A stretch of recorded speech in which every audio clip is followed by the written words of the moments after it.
This is Security Weekly, for security professionals, by security professionals. Broadcasting live from G-Unit Studios in Rhode Island, it's the show where we explore the business of security to improve the security of business. Your trusted source for actionable insights on leadership, communication, and innovation. Get ready for Business Security Weekly.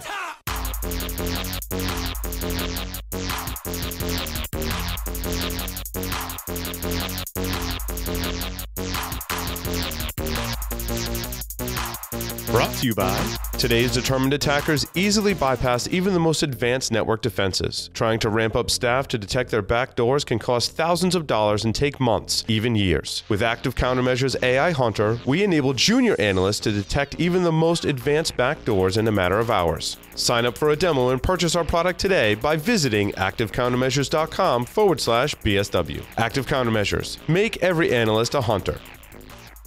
Are you getting pressure to improve your data security? Would you like a faster, easier, better way to patch? Then you need to check out Automox. Automox is a cloud-native platform that patches and manages every endpoint, even remote servers and devices, including Windows, Mac, Linux, and third-party software from a single dashboard. Improve your cyber hygiene, reduce your attack surface, and save 90% of the effort you spend patching. Automox, your patching system of record.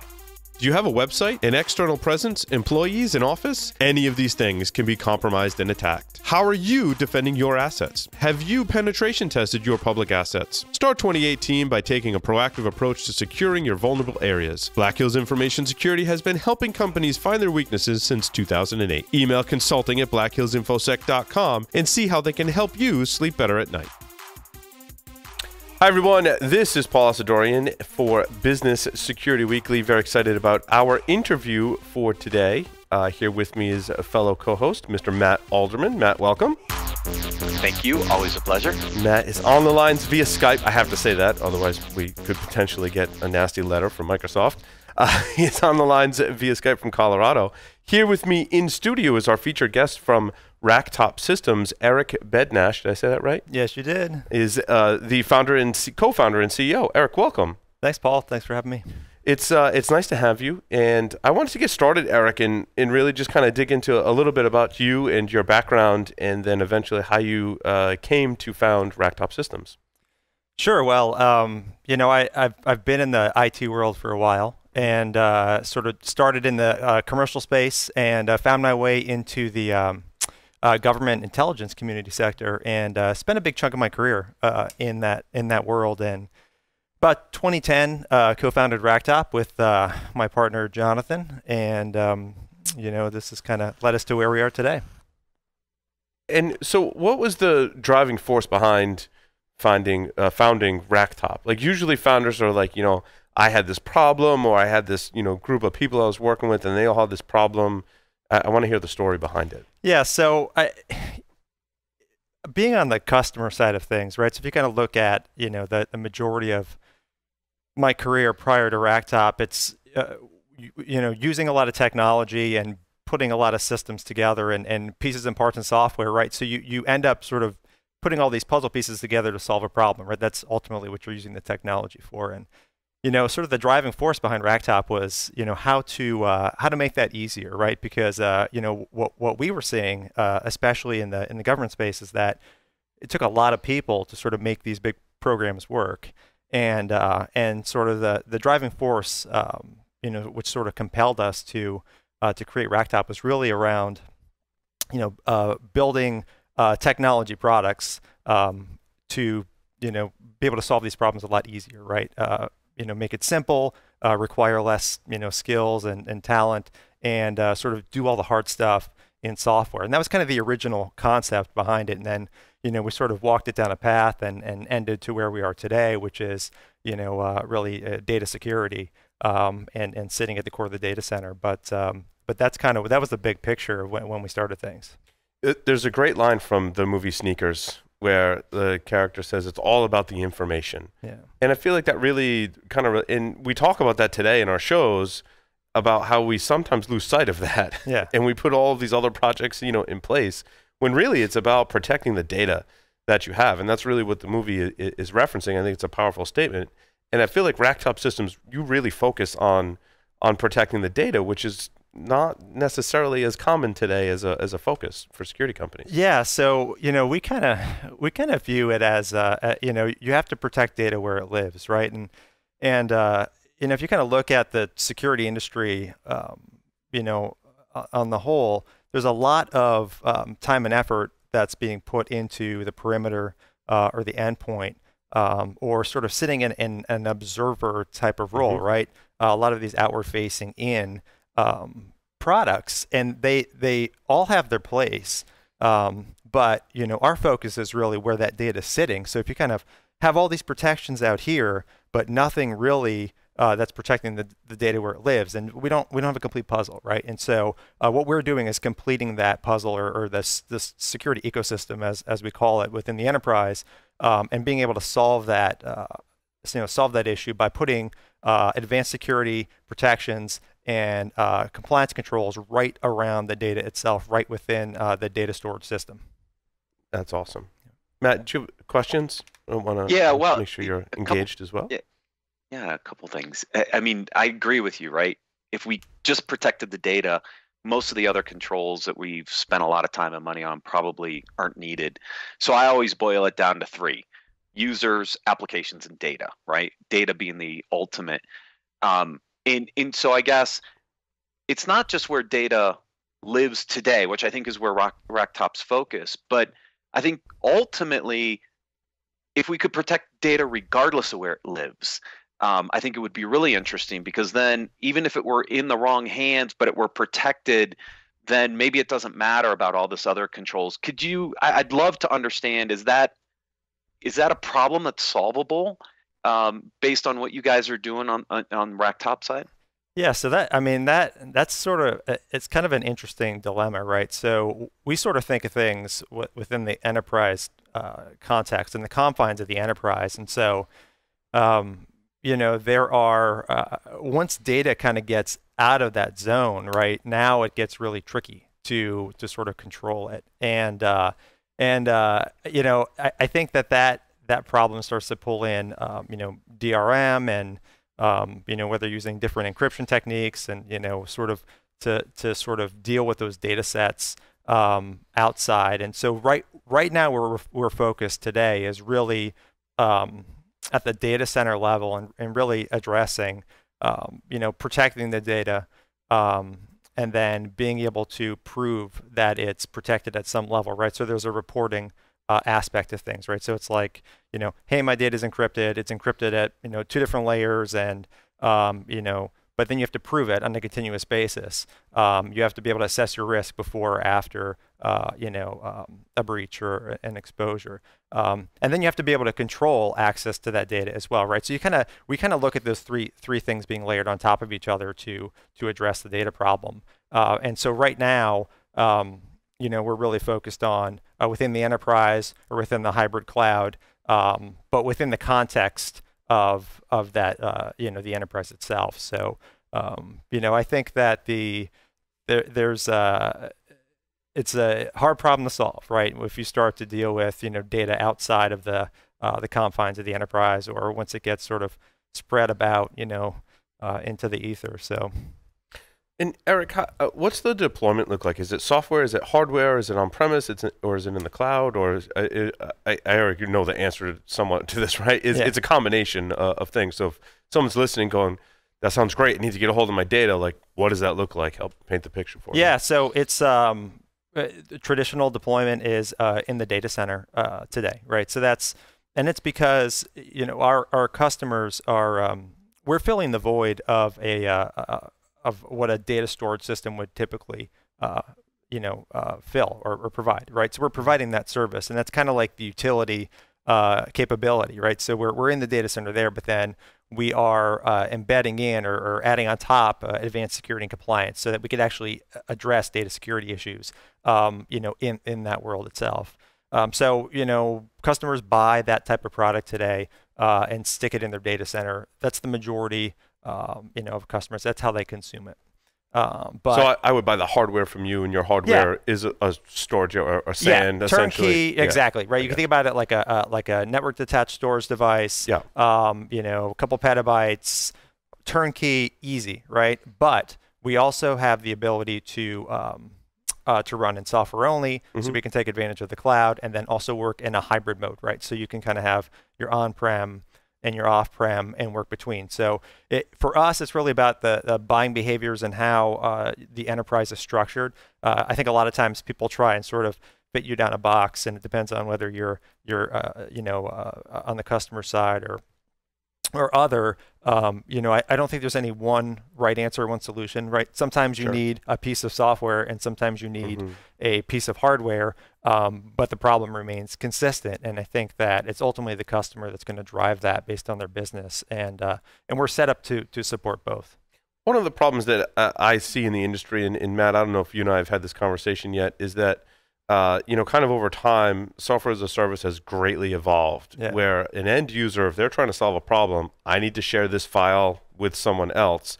There's dozens of ways for the user to do that, and they will oftentimes sidestep IT because I've just got this easier way to share data, and I feel like IT has had a struggle and a challenge to provide that level of service to their end users with the controls that need to be in place. Sounds like RackTop can certainly help that problem. Oh, definitely, right. So it's the shadow IT problem, and this happens a lot, and so particularly within, let's say, industries that are have less rigid controls, or traditionally have less rigid controls. So you think about like creative industries or advertising industries, where your whole sort of operation is based on sharing designs and concepts with customers, but that IP is extremely valuable, right? So making copies of that and sticking it in Google Drive and Dropbox and some of these other solutions out there to share data, it allows you to share data with your customers, but on the IP side of things, it gets really tricky because now you've violated a bunch of compliance requirements, because you've now spread this data for a particular customer, which may have certain requirements to 4 different services, and you've lost track of it, lost control. And there are breaches that have been in the news, week after week in that light. Right. And so what we do is we enable those entities to be able to keep that under their control, right? And still facilitate the sharing and collaboration process, right? So it could remain in compliance. It can stay within the context of their enterprise, and remain within that security boundary, but they can still benefit from the collaboration and sharing of that information, so they could still do their job as efficiently as possible. It sounds like you have something that's secure and usable, and I'm totally buying into it. I'm hearing you talking, it's hard to provide that balance in an enterprise, and I think that's certainly in the shadow IT realm something that organizations really struggle with, is how do I provide control and security, but also make it easy enough that I have a turnkey system and the users can actually use it. Right. It's like the old joke where you can say it's most secure when it's disconnected and turned off, right? And so, okay, well then it's not usable, so you might as well just go home. And so you have to strike a balance. And I think that that's always been sort of a big issue in security itself, and being effective within an enterprise, is because you want to do the right thing, but the workforce has to be able to get their job done, and to them that control that's put in place isn't as important as doing their job, right? And meeting a deadline, right? Exactly, and those two things are at odds, and there's got to be a balance, and it has to work together, and it has to be easy. And so if you kind of dial it all the way back to what the sort of founding principles were, and that's there's a lot of IT tools, and there's been a lot of evolution in IT, but it all comes down to it's got to be easy. It's got to be easy for the people implementing it, running it, and it's got to be easy for the customers using it. And I think if you can solve those problems, then you could actually fully realize the benefits of what that technology is providing. Early on, did you encounter a trust issue? You went to organizations and you're like, yeah, just put all your data with us, go to our storage solution. Of course, there's lots of storage solutions that have been out there, for a long time. How did you overcome some of those initial objections and start getting your first customers? That's something that a lot of us struggle with in business today, and certainly security. Yeah. So, I think that especially early on, or when you don't have an established brand, or not a well-known brand, that it takes a lot of it takes a lot of face-to-face meeting. You got to earn the trust, right? Right. And I think that it helps from where we came from. Sort of helps ease some of that, right? If I Sure. said, I came from, if I didn't work in the intelligence community for, a decade prior, that, I may not be as believable as Sure. knowing about data security, right? And Yeah. so I think it goes to back it up. So I think that was all part of overcoming some of those initial objections. And then, like anything in business, is that once you start to get a little bit of momentum, especially within verticals, you can sort of build off of that, right? And so that trust starts to get established a lot more easy, because it's like, well, company A is in my vertical and they're using it, and now, okay, so I'll use it now. And then eventually you get to the momentum where it's easy. But yeah, early on, it's really just about, a lot of face-to-face, and the background. Having that background definitely helps establish that initial sort of rapport. Matt? Yeah. So my question is, who's the buyer in this solution? Is it IT from a data perspective, or is it the security guys from a security perspective? And the second part of that is, what are those challenges they're trying to solve that are part of that buying criteria? Because I think it would help people really understand who's buying and what is it that they're evaluating for the purchase. Yeah. So I kind of look at this as like there's the market today, and I think where we're going, right? And so we are selling into the data center buyer. We're selling into the infrastructure team, because if you kind of look at how traditionally how organizations are set up, like the security guys are like almost put with the network team, right? Or they're not in with the server guys, right? Or the storage guys, and so we're selling kind of to that group traditionally. However, there is a shift that's happening, and it's because there's a lot more awareness, right? So whereas before a requirement would come in and they'd say, we have a new project, or we need a couple hundred terabytes of data storage, and here's why. And the data center guys would just go off and get that, and then say, hey, your storage is here. Well, it's not that easy anymore. So what's happening is they're saying, okay, what are you going to put on that? And what is the value of that data? And then what controls do we have in place, right? So the conversation is shifting from just going to buy something to solve a utility problem to something that's much greater, right? So the security gets involved, CISO gets involved, chief compliance officer gets involved, because it's not about just a utility bucket to put a bunch of bits in anymore. It really becomes a data problem that is much broader within the enterprise. So if you kind of look at today, data center buyer today, security buyer definitely has influence into that decision. In some organizations, they are the checkbox. They're the gatekeeper, right? So it's not even going to go through unless you can answer the mail, from their perspective. But I believe that's shifting, and I also kind of envision over the next 4 or 5 years, you're going to start to see some of this convergence within the sort of the teams themselves, right? I think you're going to see some of the security folks and the IT folks or the data center folks start to blend a little bit more, right? You're seeing convergence across the board. We kind of joke and say like our system is a cyber converged system, right? We're kind of merging in security with data storage, and you have hyper converged systems which are merging compute, network, and storage, and there's this convergence or meshing of technologies across the board, and I think organizationally that's going to start to happen. So I agree. I read the Phoenix Project, right? And when you read that, the portrayal of security is that they're off on this island, like miles away from where the business is operating. And I think at the time that was an accurate depiction of how security was viewed in the organization. I think over time that island is slowly getting closer and closer and closer to the mainland, whereas today in a lot of organizations it is attached and teams are working together. And if you picture the Venn diagram, right, there's this overlapping of all these different departments, and we're seeing that more today. I think we've always talked about it as security professionals. We've always wanted it, and I don't know.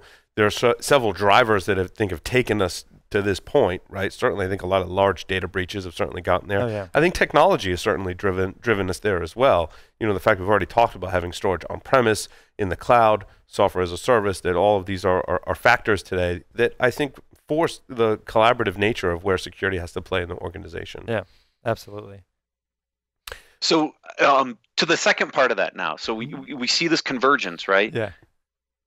What's important in the buying decision? It's obviously storage and data management to an aspect because that's what you're doing. But Right. I would also imagine the compliance requirements, security, those other things are also big components. So how do those kind of get evaluated from your buyers, especially the influencer, which happens to be security in this case? So there's a couple different factors, and it all depends on the type of organization, right? So you have what I call traditionally regulated companies, right? Regulated industries, finance, healthcare, right? So they're a little bit more sophisticated in what knowing exactly what those requirements are, right? Because they've been levied on them for a long time, and so for those types of organizations. It's very specific. It's, must have encryption, must have reporting, must be able to meet the specific compliance regulations or compliance requirements that they have. Oh yeah, in healthcare. My wife works in healthcare, and like who has access to which patient record is not only monitored but enforced as well. Yeah. Like there's some people like get fired because basically they were accessing patient records they shouldn't have, and the IT systems has evolved over time.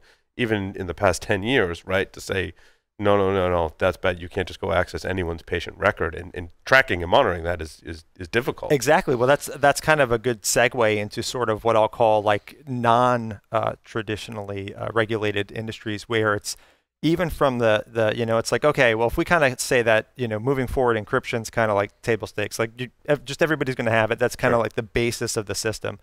You then have to start to have an understanding of, what data is exposed, who has access to it, what data do those users have access to across the entire system, who are the data owners, when does that access change? So you can sort of build, and it's continuous. This is not I ran a report once a year. I mean, this is something that happens all the time, so that you have a good deal of awareness and understanding of sort of what your exposure and risk is at all times. And so I think that those are the types of things that are applicable across the board, not to just highly regulated industries, but to every sort of enterprise, because it doesn't matter who you are, but let's just say that you experience a breach or you get hacked or something happens, and you say, okay, well, I have a petabyte of data. I don't know whose data I have or what customer data, so I'm just going to have to tell everybody that everything was exposed, and I have no idea what was exposed, and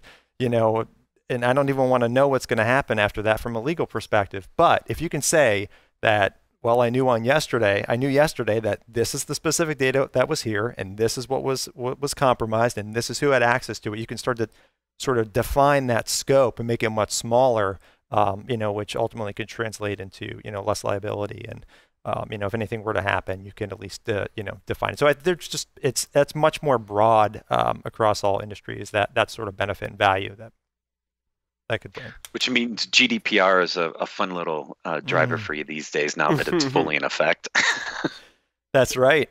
I think GDPR is really the first broad-reaching regulation with some teeth, right? So I think that there's, and it's funny because all of a sudden, like the last 2 weeks, my inbox is filled with emails of, people just trying to do blanket, like we've updated complying, my privacy. Right? We are trying to comply, and we're doing it in good faith, but it goes more to the point of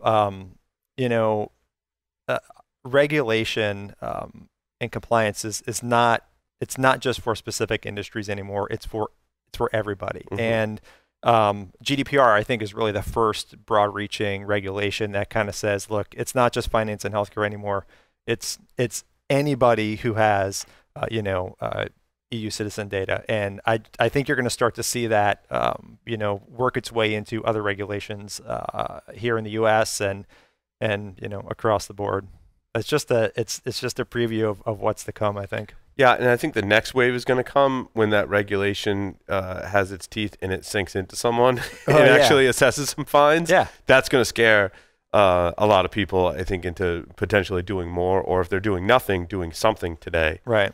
And that's going to range in the size of the organization. You know, us as a small organization, if you want to know what data we have or do you want us to erase it, you'd contact us and we do that. Sure. And I think the misunderstanding about GDPR is like what level of compliance you have to be. And I think it's a reasonable measure for smaller organizations. Larger organizations obviously are going to need solutions like yours to be able to help manage all of that data, right? If you've got data on tens of thousands or hundreds of thousands of people, yeah, you've got that problem at scale. Yeah, absolutely. It's, you know, if you have a lot of data, you know, and you get a request to purge someone's data, Mm-hmm. you have to be able to find it, Right. Or you can't comply. Exactly. And so, you know, it becomes a very important issue as your data grows.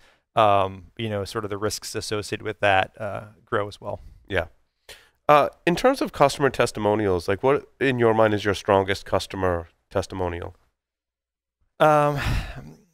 In terms of value that was brought to the customer. Yeah, like you know, they bought it, they reported back to you, and they said, you know, I really loved, you know, this feature or this aspect of your product. That's every customer. What do they love the most, though? I think that the consistent feedback we get is really simplicity and ease of use, right? Mm-hmm. And so you can again, it's funny. It's just like keeps coming back to this. You know, if you have something that's great but is horrible to manage or puts up too many barriers, it's not going to be as effective. And so you know, we try to make everything really easy. You know, and we'll just take it from a management perspective. You know, we focused early on building something that we knew customers would have many of within the data center or within the cloud, Mm-hmm. and so we built it so that you could manage all of those systems through a single pane of glass, right? So, you know, we make it really easy to manage, and you know, we kind of have what our own version of the easy button, right? And so, you know, if something's out of compliance, we have a fix. There's a fix button, right? So it's not something's out of compliance. Now what do? I have to be an expert in the system. You don't. Just hit the button, fixes the problem, you're good to go. And it also reorganizes information to put the most important things in front of you. So it kind of dynamically changes the UI. And I would say that from a customer perspective, that's probably the comment we get back the most, is that it's simple to use. User interface simple is really to deploy easy and, too, and very, right? Yeah, Because I think that's a shift we've also seen is, you know, traditionally if you get this enterprise level software, that it's a team of people, it's help from the vendor, it's months to manage and deploy and test, and then it's rolling out in phases, and it takes a year to implement some kind of solution in the enterprise. What we're seeing today, and what I love, is we've got newer companies coming to the market and be like, no, you don't need to do all that. Like, right. We've made it easier for you to deploy and use these solutions, which is awesome. Yeah. It's, you know, I think that there's technology is pretty sophisticated at this point, right? So this isn't the 90s where, you know, there's a lot of new things, right? We don't need a team of 30 people to deploy something anymore. Mm. And I think that yeah, it's getting easier, and you know, that's something that we focus on is making it simpler. I think that you know, our goal is to always get a system to be able to enter into production in the same day that it's deployed. Yep. I don't know that I always recommend that, but Sure. you know, if we can sort of say that, hey, we can be up and running same day, then you know, we've kind of accomplished our goal in terms of getting things you know, in the environment quickly. Which means it's more about time to value, right? Yeah. Get it in, get it set up, get it working, Right. Extract that value faster without all the extra costs and resources of getting it up and running. Yeah, absolutely, right. Well, when do you believe a customer is ready to evaluate and purchase your solution? Like, are there other things that should be in place? Is there a size? Is there a specific requirement? Like, what's the driver? I mean, the good thing about what we're doing is that, you know, we can fit in any environment that's using enterprise storage today. Mm-hmm. So, you know, we're in a mature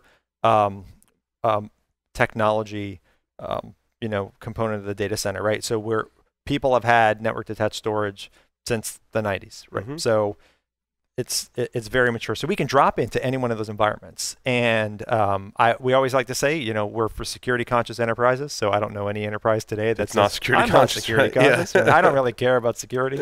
And so, but I think that's the benefit of what we're doing is we can fit into those environments. And then I think from a size scale perspective, we're an enterprise solution, but most of the time we're in the mid-size enterprise.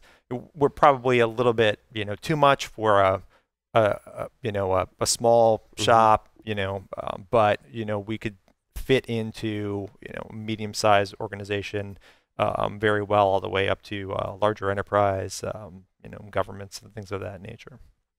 Awesome. Matt, more questions for Eric? No, he's doing a great job. He certainly is. Certainly is. So if people want more information, like how does it work? What action do you want people to take next if they're hearing what you said today and they're interested in evaluation? Yeah, I think the best thing to do is go to the website, www.racktopsystems.com, and there's information on the main page. You can dig a little bit deeper, but there's contact information there, and if you want some more information, you want a demo, just fill out the contact us form or give us a ring, and we'll be able to help you out with that and help you get secure. Awesome. Well, Eric, thank you very much. Thanks, Paul. Thanks, Matt. And that will conclude this interview for Business Security Weekly. Thanks, everyone.